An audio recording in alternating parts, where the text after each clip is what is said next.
Lovely viewers, আজকে চলে এসেছি আমি আমাদের পাড়ার সরস্বতী পূজার ফিস্টে। আর এখানে হচ্ছে ময়দা মাখা, তোমরা দেখতে পাচ্ছ ওখানে অলরেডি টমেটো কাটা হয়ে গেছে, জল নিয়ে হয়েছে।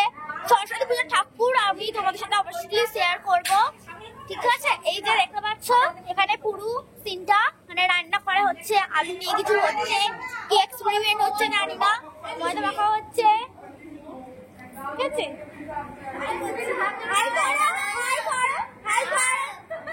আর এইটা হচ্ছে আমার ফ্রেন্ড মৈত্রী, আমিও ব্লগার। হ্যাঁ শিওর। তো টাটা, খাওয়ার ব্লগে তোমাদের সাথে আবার দেখা হচ্ছে। খাওয়ার সময় অবশ্যই দেখা করবে। আর আজকে জানিয়ে দিই আজকে কি কি হচ্ছে ফিস্টে। আজকে হচ্ছে লুচি, আলুর দম, তার সাথে কি মিষ্টি হবে আমি জানি না। এতে পুরো সিনটা একদম দেখাচ্ছি। আমাদের রাঁধুনি, এই যে এটা হচ্ছে আমাদের রাঁধুনি। আর এখানে অনেক বড় বড় রাঁধুনি আছে, তো সবাই সবকিছুই শেয়ার করবো। তো